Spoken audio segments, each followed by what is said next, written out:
For your mercy never failed me. All my days I've been held in your hands. From the moment that I wake up until I lay my head, oh, I will sing of the goodness of God. All my life you have been faithful, and all my life you have been so good. With every breath that I am able, oh, I will sing the goodness of God. I love your voice. You have led me through the fire in the darkest night. You are close like no other. I've known you as a father. I've known you as a friend. And I have lived in the goodness of God. Oh, and all my life you have been faithful. Oh, and all my life you have been so good. With every breath that I am able, I will sing all the goodness of God. And all my life you have been faithful. Yeah. And all my life you have been so good.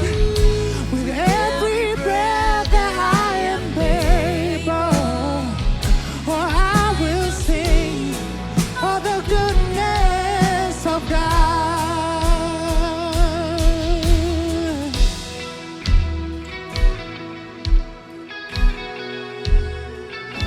You're so good to me, oh God. Yeah, yeah.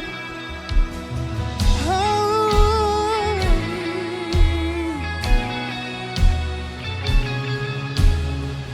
And I know that your goodness is running after me. Your goodness is running after, it's running after me. Your goodness is running after, it's running after me. When my life laid down, I surrender now. I give you everything. Your goodness is running after, it's running after me. Yeah, yeah, yeah, yeah. Your goodness is running after me. Your goodness is running out, it's running out. I cannot find you, I can't escape from you. Surrender now, I give you everything. Your goodness is running after, it's running after me. Yeah.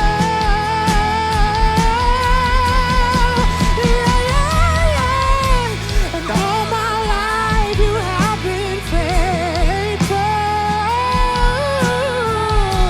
And all my life you have been so good.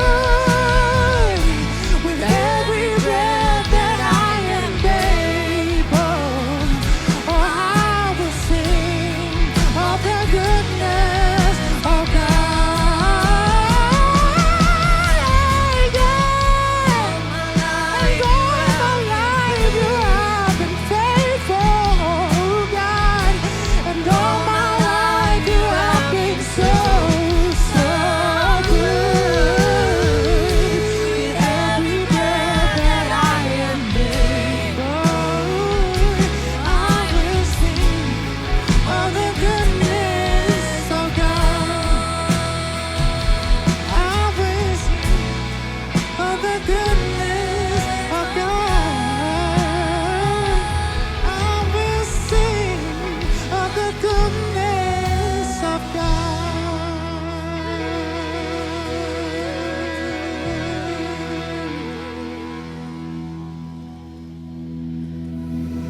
Bapa yang baik, Tuhan Yesus, Roh Kudus, kami bersyukur buat siang hari ini Tuhan. Terima kasih buat kasih-Mu yang gak pernah berubah dari dulu sekarang sampai selama-lamanya. Thank you Tuhan, kalau cuma karena kasih-Mu setiap kami yang ada di sini Tuhan yang layakan. Tuhan ajar kami waktu datang menyembah kami gak cuma sekedar nyanyi Tuhan, tapi kami mau kasih hidup kami Tuhan. Kalau saat ini di tempat ini yang paling bisa kami lakukan cuma angkat tangan dan bilang kami sayang sama Engkau, kami mau lakukan itu Tuhan. Biar ini jadi ekspresi luapan dari hati kami Tuhan. Kalau kami cuma mau dekat sama Engkau, sama kayak Engkau juga mau dekat sama kami. Kayak mau mencintai Engkau, sama kayak Engkau terlebih dahulu mencintai kami Tuhan. Thank you Tuhan Yesus. Terima kasih Tuhan. Terima kasih Tuhan Yesus.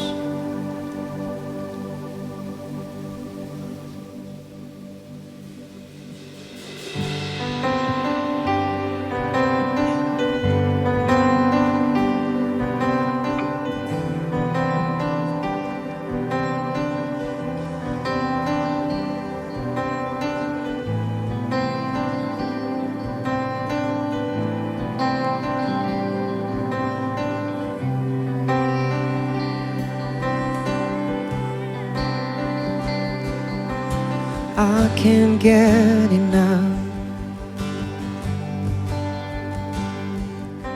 No, I can't get enough of your amazing love. No, I can't get enough. I can't walk away. No, I can't walk away from where I've seen your face. No, I can't walk away. And I just wanna be where you are. And I just wanna be near your heart. There is nothing like your love. There is nothing like your love. Wanna be where you are. And I just wanna be where you are. I just wanna be where you are. And I just wanna be near your heart. I just wanna be where you are. There is nothing like your love. There is nothing like your love, my Jesus.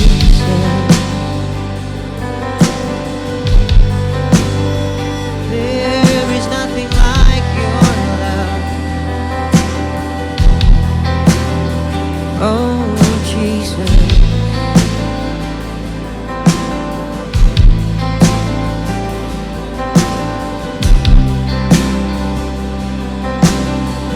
Sing, I can't get enough. I can't get enough. I can't get enough of your amazing love, of your amazing love. No, I can't get enough. I can't walk away, and I can't walk away. No, I can't walk away. For I have seen your face, Jesus. No, I can't walk away. Oh. And I just wanna be where you are. And I just wanna be near your heart. There is nothing like your love, Jesus. There is nothing like your love. I wanna be where you are. And I just wanna be where you are. And I just wanna be near your heart. There is nothing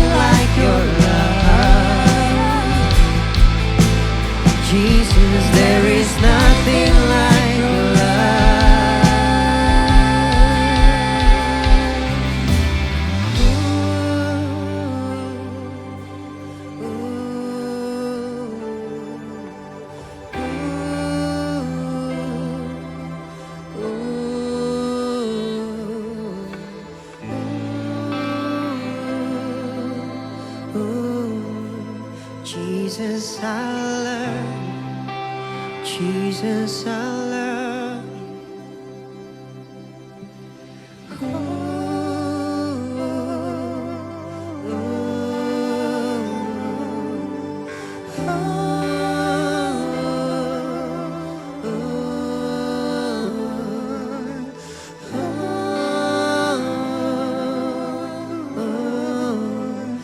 Jesus, I love you. Jesus, I love you. We're singing holy, holy. You are holy, holy. You are holy, holy. Jesus, I love you. Jesus, I love you. Jesus, you are holy, holy. You are holy, holy. You are holy, holy. Jesus, I love you. Jesus, I love you. Oh, we're singing holy, holy. You are holy, holy. Yes, you are holy, holy. Jesus, I love you. Jesus, I love you. Just wanna be where you are, and I just wanna be where you are,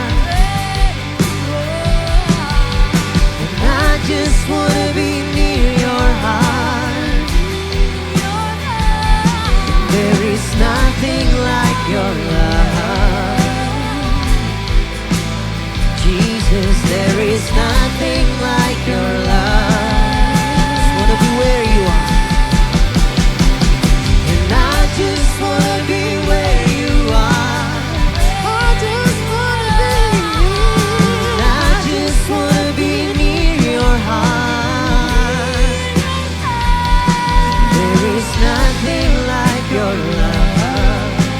Nothing, nothing, nothing. There is nothing like your love. And I just wanna be where you are.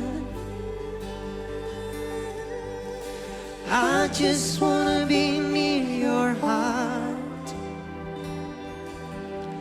There is nothing like your love. There is nothing like your love. For you are holy, holy. You are holy, holy. You are holy, holy. Jesus, I love you. Jesus, I love you. Jesus, you are holy, holy. You are holy, holy. You are holy, holy. Jesus, I love you. Jesus, I love you.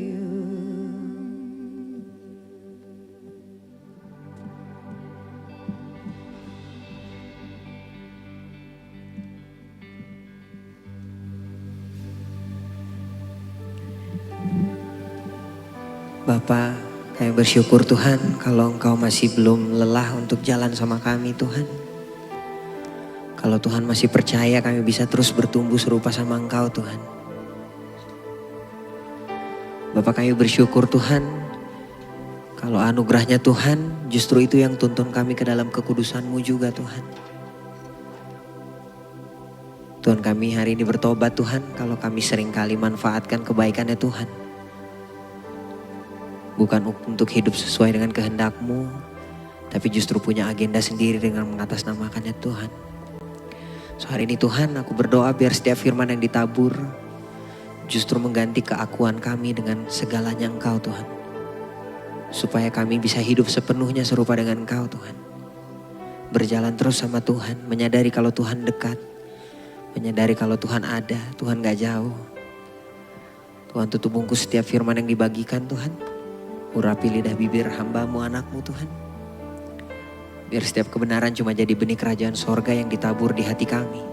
Dan setiap kami yang dengar jadi hati, jadi tanah yang subur untuk firman-Mu boleh bertumbuh Tuhan. Thank you Tuhan Yesus, kami mau serahkan semuanya. Waktu ini bukan punya kami, tapi semuanya punya Tuhan. Biar jadi kehendak-Mu Tuhan, biar datang kerajaan-Mu Tuhan.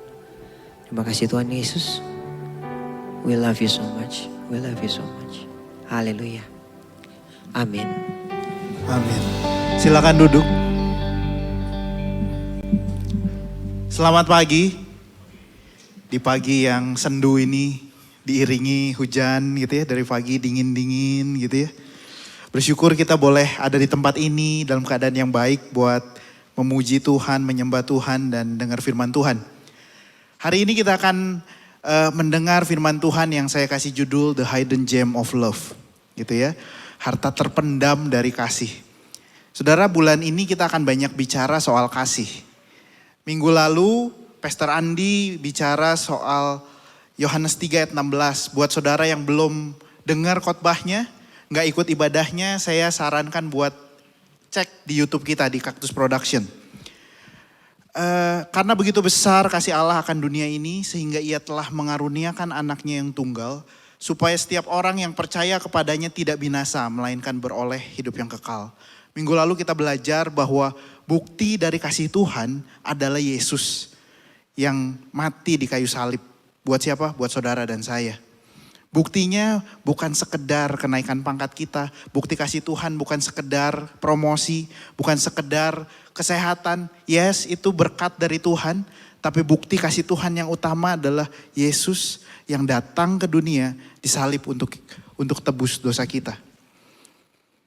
Dari minggu lalu juga kita belajar dari kisah Adam dan Hawa. Kita belajar kalau kasih Tuhan tidak tergantung kondisi kita. Kasih Tuhan gak melihat apa masa lalu kita, gak melihat apa yang kita lakukan. Saudara, minggu lalu kita belajar bahwa Tuhan kasih janji penebusan. Tuhan kasih janji Yesus datang bahkan pada saat Adam sembunyi. Pada saat Adam ketakutan. Dan pada saat Adam lagi sibuk untuk nyalahin istrinya. Dan istrinya nyalahin ular. Tuhan kasih janji keselamatan bukan pada saat Adam ngasih persembahan sama Tuhan. Kasih Tuhan dikasih sama kita pada saat kita masih berdosa. Puji Tuhan. Kenapa? Kalau kasih Tuhan tergantung perbuatan kita. Kita bisa bayangin ya. Kalau kita lagi di ruangan ini kasihnya lagi full. Lagi nyanyi kan. Lagi dengar firman lagi full. Pulang dari sini tempat makan kita mau makan ternyata penuh kita ngedumel kasihnya turun. Gitu ya. Nanti besok gitu lagi. Naik turun yang lebih banyak turunnya dibanding naiknya. Amin. Kasih Tuhan gak tergantung apa yang kita buat. Gak tergantung kondisi kita. Makanya kasih Tuhan selalu full. Dari dulu sampai selama-lamanya. Itu kasihnya Tuhan. Itu yang membedakan kasih kita sama Tuhan. Sama kasihnya Tuhan. Nah, hari ini saya akan ajak kita bahas ayat yang sama. Supaya apa? Supaya kita dapat perspektif tambahan soal ayat ini. Mari kita baca sama-sama sekali lagi. Karena begitu besar kasih Allah akan dunia ini. Sehingga Ia mengaruniakan anaknya yang tunggal. Supaya setiap orang yang percaya kepadanya tidak binasa. Melainkan beroleh hidup yang kekal. Saudara, kalau kita baca ayat ini hampir semua orang percaya tahu ayat ini, betul? Di mana-mana dijadiin ayat hafalan. Saudara kalau ikut MK, ini salah satu ayat hafalannya. Kalau kita baca ayat ini, kalau kita renungkan ayat ini, yang keluar apa? Yang keluar Tuhan mati buat kita supaya kita masuk surga. Betul? Hidup kekal tuh sangat identik sama masuk surga. Jadi dalam pemikiran kita bahwa Tuhan gak izinkan kita binasa, tapi Tuhan pindahkan kita dari neraka ke surga. Nah yang jadi pertanyaan, apakah itu yang ada dalam hati Tuhan waktu dia selamatkan kita? Apakah memang Tuhan datang jadi manusia ke dunia, dia mati di salib supaya apa? Sekedar kita masuk surga. Nah, saya mau ajak kita untuk baca dari Yohanes 17. Yohanes 17 ini doa Yesus untuk murid-muridnya. Doa Yesus kepada Allah untuk murid-muridnya. Yohanes 17 ayat 1.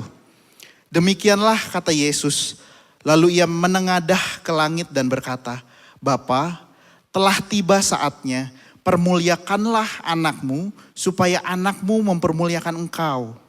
Ayat 2, sama seperti engkau telah memberikan kepadanya kuasa atas segala yang hidup, demikian pula ia akan memberikan hidup yang kekal kepada semua yang telah engkau berikan kepadanya. Inilah hidup yang kekal itu, yaitu bahwa mereka mengenal engkau satu-satunya Allah yang benar dan mengenal Yesus Kristus yang telah engkau utus. Ayat 4. Aku telah mempermuliakan engkau di bumi dengan jalan menyelesaikan pekerjaan yang engkau berikan kepadaku untuk melakukannya. Oleh sebab itu ya Bapa, permuliakanlah aku padamu sendiri dengan kemuliaan yang kumiliki di hadiratmu sebelum dunia ada. Saudara, sedikit di ayat 4 kita belajar cara mempermuliakan Tuhan bukan sekedar tepuk tangan, amin. Kasih tepuk tangan buat Tuhan itu baik. Tapi gimana cara mempermuliakan Tuhan? Dengan jalan melakukan pekerjaan yang Tuhan titipin. Itu mempermuliakan Tuhan. Oke, nah saya mau kita fokus ke ayat 3. Ayat 3 bilang gini, inilah hidup yang kekal itu. Yaitu bahwa mereka mengenal engkau satu-satunya Allah yang benar dan mengenal Yesus Kristus yang telah kau utus. Kata mengenal, kalau kita tarik ke akar katanya, bahasa Yunani itu pakai ginosko. Artinya apa? Mengenal dalam hubungan yang intim, hubungan yang dekat. Mengenal karena mengalami langsung. Know by experience. Bukan apa kata orang. Jadi kalau kita lihat di sini, ternyata maksud Tuhan soal kekekalan bukan sekedar mindahin kita dari neraka ke surga. Maksud Tuhan waktu dia disalib, dia memberikan kasihnya bukan sekedar ganti kewarganegaraan. Harusnya kita binasa, sekarang hidup di surga. Maksud Tuhan apa? Supaya kita bisa mengenal Allah yang benar dan mengenal Yesus Kristus yang diutusnya. Itu hidup yang kekal. Beda ya sama pemikiran kita. Izinkan saya berandai-andai. Ini berandai-andai ya. Saudara pernah gak kepikiran kita masuk surga tapi kita gak kenal Yesus? Pernah gak? Saudara bayangin di kekekalan saudara mau ngapain di surga? Kalau sekarang di Jakarta lagi ada konser Westlife. Orang-orang yang seneng Westlife nyanyi-nyanyi bareng di sana gitu ya. Angkat tangan gitu ya. Nah saudara gak seneng Westlife. Saudara senangnya band yang lain. Apa yang terjadi? 5 menit juga saudara bosen. Betul? Gimana dengan di surga? Kalau kita gak kenal Tuhan, lalu saudara diizinkan masuk surga, terus saudara lihat kenapa yang lain semua menyembah Tuhan, muji Tuhan. Kayaknya senang banget ketemu Tuhan. Buat kita, kok gitu amat sih? Ngapain sih? Ya Tuhan saya tahu sih, tapi saya gak senang-senang amat sama Tuhan. Jangan-jangan 5 menit di surga saudara udah bosen. Ini bicaranya kekekalan loh. Tanpa kenal Tuhan, ada di surga akan jadi seperti neraka, amin. Kenapa? Gak akan bisa menikmati. Ini berandai-andai. Tapi saudara bisa bayangin bahwa intinya bukan tempat di mana kita ada. Tuhan tebus kita bukan soal tempat, supaya saudara pindah tempat. Tuhan tebus kita supaya kita punya privilege untuk kenal sama Tuhan. Untuk kenal sama orang, gak bisa cuman gara-gara satu orang yang mau, betul gak sih? Saudara gak bisa kenal sama orang selewat di bawah, nanti abis ini saudara makan atau saudara jalan-jalan. Lalu ada orang lewat terus, saya mau kenal sama kamu ya. Kita ngobrol ya, kita jalan bareng ya. Bisa gak? Gak bisa. Itu cuma bisa terjadi kalau orangnya juga mau. Kalau saudara mau kenal sama Pak Wali Kota, Pak Gubernur, Presiden, bisa nggak? Nggak bisa. Ketemu aja nggak bisa. Mobilnya lewat aja ada protokolnya, betul? Kita nggak bisa mendekat, nggak bisa main salaman dengan leluasa. Ada protokolnya. Ini Tuhan yang bilang, saya disalib supaya kamu kenal sama saya. Berarti bolanya ada di siapa? Di kita. Pertanyaannya gini, kamu sendiri mau kenal nggak sama Tuhan?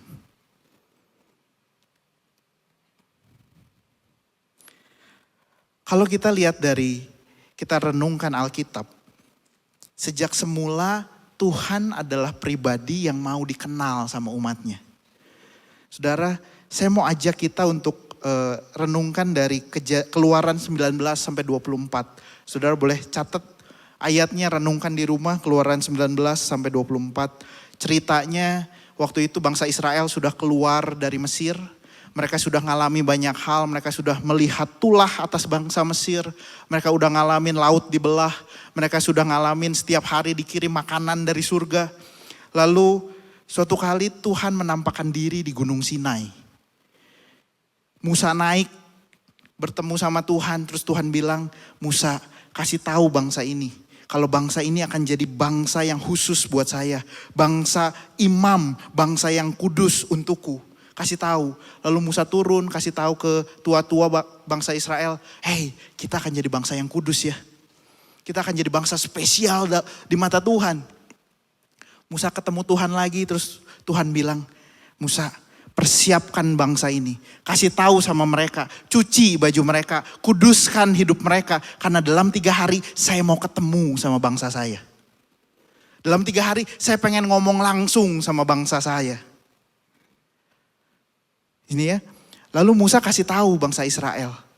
Tolong kuduskan hidupmu, jangan berbuat dosa, cuci pakaianmu. Lalu mereka mulai mencuci pakaiannya. Dari ilustrasi ini ilustrasi ya saudara ya. Kita lihat bahwa dari dulu sungai dipakai buat nyuci ya. Gitu ya. Cuman ini ilustrasi sekali lagi ya. 3 hari kemudian, tiba-tiba Tuhan turun di atas gunung. Lalu firman Tuhan bilang, seluruh bangsa itu menyaksikan guruh mengguntur, kilat sabung menyambung, sangkakala berbunyi dan gunung berasap. Maka apa yang terjadi? Bangsa itu jadi takut. Bangsa itu gemetar. Bangsa itu berdiri jauh-jauh. Setelah berdiri jauh-jauh, orang-orang Israel bilang, Musa, kalau ketemu Tuhan kayak gini caranya, saya mah takut. Kamu aja yang naik. Nanti kamu ngobrol sama Tuhan, Tuhan bilang apa kasih tahu ke kita. Tuhan bilang apa, kamu ngomong, kita nurut deh. Tapi jangan bawa saya ke sana. Kenapa? Nanti kalau saya kesambar petir gimana? Nanti kalau saya di sana nggak balik lagi gimana? Mereka takut. Singkat cerita akhirnya Musa sendiri yang datang menghadap Tuhan. Dan Musa turun dengan bawa 2 loh batu. Saudara, dari sini kita belajar bahwa kadang-kadang kita sama kayak bangsa Israel. Waktu Tuhan bilang, yuk datang mendekat. Saya mau ngomong sama kamu. Terus kita bilang apa? Jangan ngomong sama saya. Tuhan ngomongin sama pendeta aja. Nanti pendeta yang khotbahin sama saya. Gitu ya. Kenapa? Kalau Tuhan ngomong sama saya, nanti yang di otak-atik banyak. Nanti zona nyaman saya yang keganggu banyak. Kalau pendeta yang ngomong kan poinnya cuma 3. Gitu ya. Satu khotbah maksimal poin 3. Udah seminggu 3 cukup. Berapa banyak kita yang gak mau mendekat sama Tuhan. Karena kita takut. Takut kehidupan kita digeser. Takut kehidupan kita diganggu sama Tuhan. Sejak awal Tuhan mau manusia berelasi dengan dia. Sejak awal Tuhan mau manusia mengenal dia. Tapi sama seperti bangsa Israel, kita gak peduli sama keinginan Tuhan itu. Kenapa? Karena universe kita hanya seputar I, me, and myself. Yang penting saya aman. Yang penting saya gak keganggu. Saudara, Adam dan Hawa waktu jatuh dalam dosa. Adam gak pernah dituliskan minta maaf sama Tuhan. Gak pernah mikirin perasaan Tuhan kayak apa. Yang dia pikirin apa? Gimana caranya supaya saya tidak dihukum Tuhan. Makanya apa? Saya sembunyi. Waktu Tuhan nanya, kamu makan? Makanya apa? Saya bilang, istri saya yang ngasih. Yang dia pikirin apa? Saya selamat. Dan itu kita banget kan? Berapa banyak kita yang cuman mikir yang penting saya masuk surga. Kenal Tuhannya nanti dulu. Yang penting jaminan ke surga dulu Tuhan. Yang penting masalah keuangan saya beres dulu. Yang penting masalah kesehatan saya beres dulu. Yang penting masalah keluarga saya beres dulu. Kenal Tuhan nanti ya. Tuhan sorry ini mah. Kenal Tuhan mah nanti ya kalau kerjaan saya lagi bagus. Kalau lagi liburan nanti saya pasti kenal Tuhan. Saya pasti baca Alkitab. Saya pasti renungkan Tuhan. Berapa banyak yang fokusnya di kita. Saya. Saudara, Tuhan bukan berarti gak peduli sama masalah kita. Bukan berarti Tuhan gak pengen kita keluar dari masalah. Kolose 2 ayat 2 bilang gini, supaya hati mereka terhibur dan mereka bersatu dalam kasih. Sehingga mereka memperoleh segala kekayaan dan keyakinan pengertian dan mengenal rahasia Allah. Apa rahasia Allah? Yaitu Kristus. Sebab di dalam dialah tersembunyi segala harta hikmat dan pengetahuan. Kamu mau jalan keluar atas masalahmu? Kamu mau jalan keluar untuk pekerjaanmu? Ada hikmat yang udah Tuhan sediakan. Di mana hikmatnya? Dalam pengenalan akan Kristus. Tuhan peduli sama hidup kita. Tapi kadang-kadang kita cuma peduli sama side dish-nya. Kita gak peduli sama main course-nya. Kita peduli sama efek sampingnya. Dan kita lupakan bagian yang utama yang Tuhan sediain. Kalau ngelihat gambar ini enak. Jam segini gitu ya, pulang. Wah kayaknya menyenangkan sekali gitu. Saudara, pernah membayangkan kita sengaja, kita udah pengen banget makan hidangan ini, lalu kita sengaja datang ke steakhouse, kita pesen. Lalu apa yang terjadi? Sebenarnya kalau kita pesen ini, yang kita mau nikmati apanya? Dagingnya. Betul? Ada yang saudara pesen menu ini dan yang dinikmati kentangnya? Enggak. Lebih penting mana? Menikmati dagingnya atau kentangnya? Saya makan kentangnya, saya pesen ini dagingnya saya buang. Ada yang gitu? Enggak. Kenapa? Main course-nya dagingnya. Side dish-nya kadang-kadang gak ada pun gak apa-apa, betul? Side dish-nya bukan itu kita datang untuk makan.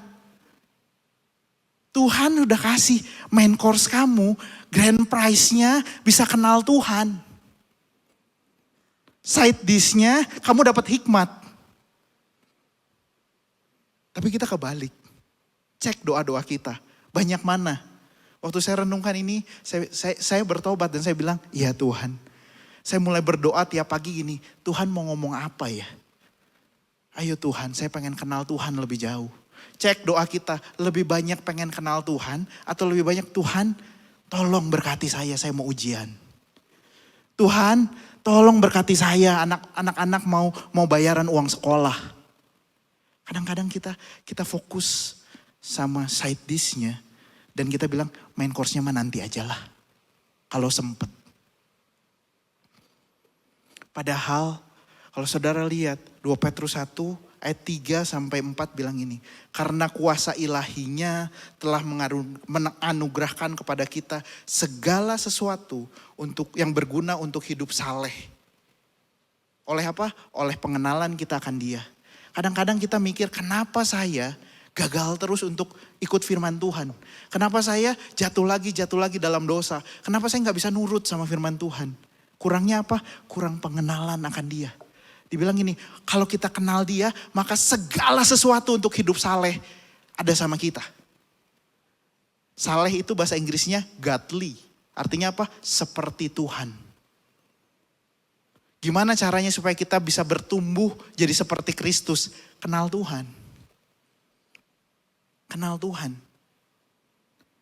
Di ayat 4, dengan jalan itu, jalan apa? Pengenalan akan Dia. Telah menganugerahkan kepada kita janji-janji yang berharga dan yang sangat besar. Supaya olehnya kamu beroleh mengambil bagian dalam kodrat ilahi. Dan luput dari hawa nafsu duniawi yang membinasakan. Saudara, Tuhan lagi mau bilang, tinggal di dalam rumah saya ya. Kenapa? Di dalam rumah mah aman. Di luar rumah, Lagi ada singa yang lapar. Kalau kamu keluar rumah, kamu dicaplok dimakan hidup-hidup. Tuhan lagi bilang, tinggal dalam pengenalan akan aku. Kalau kamu keluar dari pengenalan akan aku, ada hawa nafsu duniawi yang akan makan kamu. Yang akan mengkonsumsi kamu hidup-hidup. Yang apa? Akhirnya binasa. Jadi pengenalan akan Tuhan itu bukan sesuatu yang sepele. Harusnya kita ngelihat ini sebagai sesuatu yang paling penting dalam hidup kita. Maka dari itu apa? Alkitab kasih peringatan buat kita. Hosea 4 ayat 6. Umatku binasa karena tidak mengenal Allah. Karena engkaulah yang menolak pengenalan itu, maka aku menolak engkau menjadi imamku. Dan karena engkau melupakan pengajaran Allahmu, maka aku juga melupakan anak-anakmu. 2 Tesalonika 1 ayat 8 dibilang apa? Dan Tuhan akan mengadakan pembalasan terhadap mereka yang tidak mau mengenal Allah. Dan tidak mentaati Injil Yesus Tuhan kita.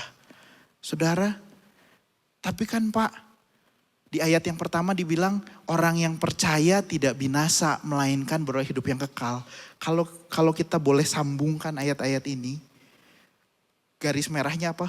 Orang percaya tidak binasa, punya hidup yang kekal. Orang percaya artinya pasti punya keinginan buat mengenal Allah. Pasti punya benih yang di dalamnya bilang, ayo kenal Tuhan lebih jauh.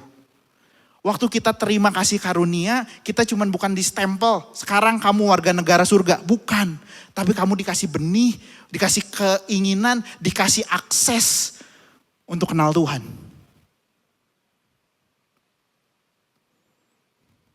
Mungkin beda-beda. Kalau kita lihat, wah kalau Pastor Andi kenal Tuhannya udah deket. Kalau saya emang bingung, saya masih belum. Iya, kadar orang beda-beda. Cara orang kenal Tuhan beda-beda. Cara orang bicara sama kita beda-beda. Tapi gini, pastikan bahwa kita punya itu. Bahwa cek diri kita, introspeksi, ada nggak ya? Kalau nggak ada gimana? Minta sama Tuhan. Karena keinginan itu benih untuk kenal Tuhan nggak bisa kita usahakan. Itu kasih karunia. Kok saya mah gak ada keinginan sama sekali buat kenal Tuhan. Saudara berdoa. Karena firman Tuhan bilang, kamu gak kenal Tuhan, kamu akan binasa. Kamu akan dimakan sama hawa nafsumu sendiri. Terus gimana dong? Saya sih punya keinginan, tapi saya gak tahu caranya gimana. Saudara, ini Alkitab. Ada yang bawa Alkitab fisik di sini? Ada? Wah, semuanya digital. Oke. Saudara, kalau saudara punya Alkitab fisik di rumah, pertanyaan saya, pernah gak merenungkan kenapa sih Tuhan harus ngirim Alkitab setebal itu?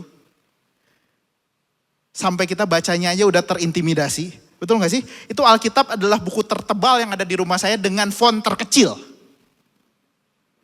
Betul? Ada bukunya tebal tapi fontnya gede. Terus ada gambarnya. Alkitab gak ada gambarnya. Kenapa Tuhan kasih Alkitab setebal itu dengan font yang kecil, artinya isinya banyak banget. Saya renungkan, kalau tujuan Tuhan kasih itu cuman supaya kita taat, cuman supaya kita nurut, cuman supaya proyeknya dijalankan, kenapa Tuhan gak kasih juklak aja? Ayat 1, jangan membunuh. Ayat 2, jangan mencuri. Terus, jangan, harus. Mungkin cuma 20% sisanya. Dari yang tebal itu. Kenapa harus tebal ini? Kenapa harus ada cerita Adam? Kenapa harus ada cerita Ayub? Kenapa harus ada cerita Tuhan Yesus? Buat saya, karena Tuhan pengen dikenal sama kita. Waktu kita lihat cerita Adam, kita akan ngelihat, iya ya, kita tuh kayak Adam banget. Kita berusaha nyelamatin diri sendiri, kita gak musingin perasaan Tuhan. Tapi Tuhan tetap sayang sama kita. Itu apa? Tuhan pengen dikenal sama kita. Jadi kalau saudara mau kenal sama Tuhan, renungkan firman Tuhan. Karena dari ujung sampai ujung, itu surat cintanya Tuhan buat saudara dan saya. Tuhan gak kebetulan kasih buku segede gitu. Tuhan pengen dikenal. Renungkan firman Tuhan siang dan malam. Yang kedua, bagaimana seorang anak bisa kenal orang tuanya. Saya punya 3 anak. Gimana supaya anak-anak saya kenal sosok seorang Kristen tuh gimana? Apakah saya tulis Christian lahir 23 Oktober 1986 jam sekian di rumah sakit ini. Christian sukanya makan daging. Christian sukanya ini. Terus saya bilang, Chloe, Oliver, Chelsea, baca. Ya, kalau kamu udah baca, apalin. Kalau kamu udah apal, besok kamu kenal papi. Gitu? Enggak. Gimana caranya seorang anak kenal bapaknya? Waktu apa? Waktu dia ngabisin waktu sama bapaknya. Betul? Waktu dia komunikasi sama bapaknya. Dia lihat, oh kalau saya lakukan ini, bapak saya happy. Kalau saya lakukan ini, bapak saya tegur saya. Waktu bapak saya main game, dia happy. Dia mulai pengenalan itu akan ditambahin satu persatu seiring dengan waktu kita jalan bersama dengan bapak kita. Betul? Suatu kali beberapa minggu waktu Sincia, saya ketemu sama adiknya mama saya, terus adiknya mama saya bilang gini, hebat anak-anak, gak ada kamu aja anak-anak tetap nurut. Nurut gimana? Iya, berapa bulan lalu saya kalau weekend anak-anak kan suka dititip ya ke mama saya gitu ya. Terus adiknya mama saya tuh datang ke rumah mama saya. Main-main biasa ya, nenek gitu ya, emak pengen ngasih apa? Permen. Ngasih permen. Ini permen buat kalian. Terus anak-anak saya kompak bilang, enggak. Kenapa? Kata papi enggak boleh. Terus nah ini emak nih ya. Terus emaknya, adik mama saya bilang gini, enggak apa-apa, kan papi enggak lihat. Enggak apa-apa, kantongin aja. Terus anak saya bilang, enggak, kata papi enggak boleh. Nah saudara, gimana, kenapa mereka punya image kalau kata papi itu enggak boleh, tetap enggak boleh. Saya ajarin, enggak. Kenapa? Karena day by day saya dan istri saya, kita serius dengan apa yang kita apa yang kita katakan sama anak-anak. Waktu kita bilang enggak boleh, anak-anak ngerengek enggak kita kasih. Waktu kita bilang boleh, oke, nanti dari uang angpau sebagian kita beliin mainan ya. Sebagian aja ya, sebagian kita tabung ya. Kita beliin gak? Kita beliin. Waktu mereka ngalamin orang tuanya konsisten, maka image itu akan muncul. Iya ya, kalau papa saya konsisten. Iya, kalau kata papa gak boleh, gak boleh. Iya, kalau saya langgar ada konsekuensinya. Dari mana? Waktu kita jalan sama orang tua kita. Kenal Tuhan gimana? Jalan sama Tuhan. Gak cuman apa kata orang, jalannya gimana? Renungkan firman Tuhan. Firman Tuhan bilang apa? Jujur. Yuk jujur di kerjaan, jujur di hidupmu. Terus kita bilang Tuhan, tapi kalau saya jujur omset turun. Kalau saya jujur teman-teman saya ngejauhin. Mau gak kita tetap jalan? Disitulah kita akan melihat, iya sih teman-teman saya ngejauhin, tapi Tuhan tetap pelihara saya. Waktu apa? Waktu saya jalan sama Tuhan. Tuhan kasih Roh Kudus di dalam kita. Supaya apa? Dia bisa tetap ada sama kita. Ngalamin apa yang kita alami. Ngerasain apa yang kita rasain. Supaya apa? Bisa negur kita. Bisa ngajar kita. Tapi juga supaya kita bisa kenal Tuhan. Day by day. Image Tuhan, profilnya Tuhan ditambahkan setiap hari. Semakin hari kita semakin kenal sama Tuhan. Suatu kali ini saudara ada yang pernah sakit leher? Sakit leher karena salah bantal. Saya pernah. Beberapa minggu yang, itu kayaknya umum gitu ya. Beberapa minggu yang lalu anak saya yang kedua waktu bangun tidur dia tiba-tiba teriak. Kenapa? Salah bantal. Entah tidurnya bagaimana, pagi-pagi kita temukan dia kepalanya bukan di bantal tapi diguling. Bukan gulingnya sendiri tapi guling orang dewasa. Pembatas antar anak gitu ya. Jadi di kita tuh gulingnya banyak. Anak nomor 1 batas, anak nomor 2 batas, anak nomor 3 batas tembok gitu kan. Nah, muter tidurnya sampai dia di sini. Kalau buat kita sakit leher kayak gitu biasa ya 2-3 hari juga sembuh lah ya gitu ya. Paling kalau mau tempel koyo, kalau enggak ya sudah nanti juga sembuh. Tapi buat anak yang pertama kali ngalamin sakit leher karena salah urat begitu, itu hal yang luar biasa. Dia bangun, "Mami, kenapa leher aku tegang? Gak bisa belok." Lalu apa? Dia diem aja. "Mami, aku mau minum." Bahkan belok badan pun gak berani. Kenapa? Rasanya sakit. Terus kita bilang, oke, sakit ya? Oke, gak apa-apa. Tahan aja, kalau kamu mau duduk pun gak apa-apa. Karena itu sakitnya sebenarnya masih bisa ditahan. Gak apa-apa, yuk aktivitas aja. Memang ada sakit sedikit. Karena gak mungkin juga dikasih koyo ya anak kecil gitu ya. Singkat cerita dia gak mau mami. Aku mau sembuh dulu baru aku mau berdiri. Dia diem, tegang. Diajak main sama saudara-saudaranya. Dia masih tegang, ketawa-ketawa tapi tegang gitu loh. Nah kepentoknya kapan? Kadang-kadang memang harus kepentok dulu ya baru berubah ya. Kepentoknya adalah waktu pengen pipis.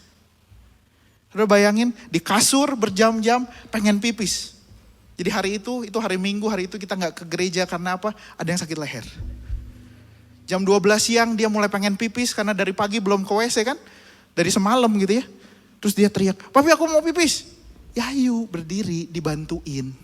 Yuk bahkan yuk kalau mau digendong. Kamu berdiri digendong di sini dianterin ke sana. Nggak mau. Aku mau sembuh. Terus ya nggak bisa. Kalau kamu nggak berdiri ya nggak bisa pipis. Nggak mungkin pipis di kasur. Bawa pispot gimana pipisnya gini di kasur. Tetap kemana-mana. Betul. Singkat cerita terus dia bilang gini. Ya udah kalau kayak gitu aku nggak jadi pengen pipisnya. Bisa gitu ya. Dia tahan 5 menit 10 menit terus dia mungkin udah gak tahan. Papi aku pengen pipis. Terus gimana dong? Tapi aku gak mau berdiri, gak mau digendong, gak mau apa. Saya bilang gak apa-apa ada papi. Yuk kita gendong. Masih nego terus sampai 5 menit kemudian. Terus dia bilang ya udah deh aku coba. Saya gendong. Waktu saya gendong apa yang terjadi? Kayak papan badannya. Ditegangkan semua. Saudara waktu ditegangkan itu gak jadi makin enak betul? Kalau digendong itu relax jadi enak, ini tegang. Jadi saya kayak gendong papan gitu. Masuk ke kamar mandi, nah pertanyaan di kamar mandi kencingnya gimana? Masa papan gini kan kemana-mana gitu kan? Enggak, terus apa? Berdiri ya pelan-pelan ya. Enggak apa-apa, digendong tetap dipegangin tapi kamu berdiri ya. Akhirnya diberdiriin, dia pipis, enggak lama sudah itu dia jalan sendiri, dia duduk dan mulai bisa beraktivitas walaupun masih ada sakit. Saudara, saya percaya dari pengalaman itu dia akan belajar gini. Kata-kata papa saya bisa dipercaya ya. Kalau papa saya ngomong bisa berarti memang sebenarnya saya bisa ya. Kalau papa saya bilang mau temenin berarti memang dia temenin saya ya. Dapatnya dari mana? Pengalaman. Berapa banyak kita waktu ngalamin masalah kita bilang gini. Tuhan sembuhin dulu masalahnya baru nanti saya nurut sama Tuhan. Berapa banyak yang kita bilang, enggak Tuhan ini solusinya harus gini. Harus tegang dulu Tuhan. Yang Tuhan ngomong gak benar. Tuhan salah. Saya yang tahu solusinya. Yuk berproses. Caranya apa? Kenal Tuhan. Kalau Tuhan bilang jujur, yuk mulai jujur. Kalau Tuhan bilang lepaskan. Kalau Tuhan bilang kasihi, belajar praktek. Karena lewat praktek pengalaman kita sama Tuhan bertambah. Pengalaman pribadi. Pengenalan akan Tuhan itu bersifat personal. Gak bisa diwakilin. Bahkan suami istri gak bisa titip absen saudara. Karena suaminya pelayanan atau karena istrinya sering berdoa. Gak bisa gini, kamu sering berdoa. Kalau kamu ngobrol sama Tuhan absenin ya. Kan kalau kuliah 80% kehadiran boleh ujian kan. Sama Tuhan gak bisa Pak.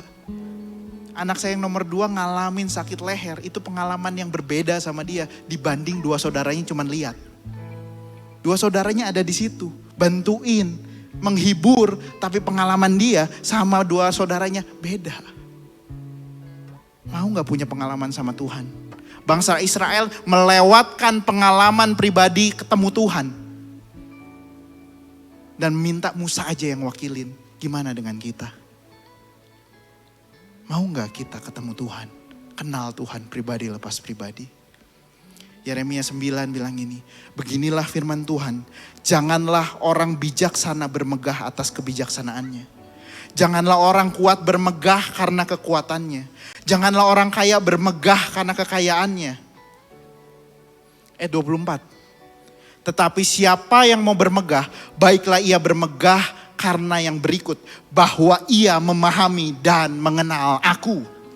Bahwa akulah Tuhan yang menunjukkan kasih setia, keadilan dan kebenaran di bumi. Sungguh semua itu kusukai, demikianlah firman Tuhan. Saudara, yang lucu kalau kita cek kata mengenal di perjanjian lama di Yeremia ini dipakainya apa? Yada.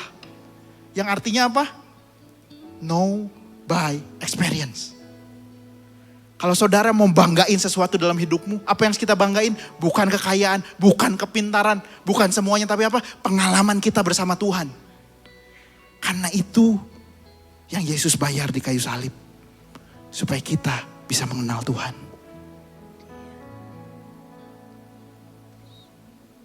Karena begitu besar kasih Allah akan dunia ini. Sehingga ia mengaruniakan anaknya yang tunggal. Supaya setiap orang yang percaya kepadanya tidak binasa. Melainkan punya akses buat kenal Tuhan. Punya privilege buat kenal Tuhan.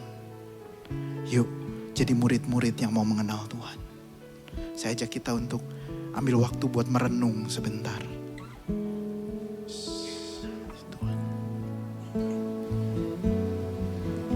Dan ku ingin mengenalmu Tuhan, lebih dalam dari semua yang ku kenal. Tiada kasih yang melebihimu. Ku ada untuk menjadi penyembahmu. Dan ku ingin mengenalmu Tuhan, lebih dalam dari semua yang ku kenal. Tiada kasih yang melebihimu. Ku ada untuk menjadi penyembahmu. Tuhan, ampuni kami Tuhan. Kalau kami suka menganggap remeh kesempatan kami kenal Tuhan. Ampuni kalau kami menomorduakan, menomortigakan kesempatan kami kenal Tuhan. Tuhan, hari ini kami mau belajar untuk bilang bahwa pengenalan akan Tuhan itu kebanggaan kami. Pengalaman bersama Tuhan itu yang gak bisa diganti dengan apapun Tuhan. Ini kami Tuhan, anak-anak-Mu, anak-anak yang pengen kenal Tuhan lebih lagi.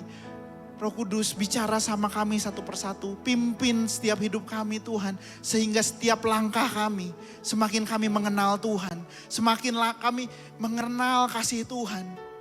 Bahwa Tuhan turun ke dunia, mati di kayu salib untuk tebus kami.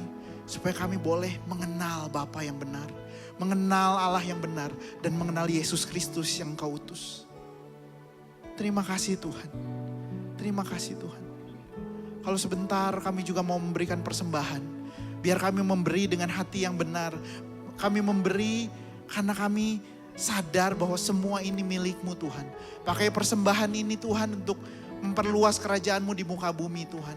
Kami berdoa semakin hari semakin banyak orang yang mengenal Tuhan. Yang mengenal kasih-Nya Tuhan. Makin jatuh cinta sama Tuhan.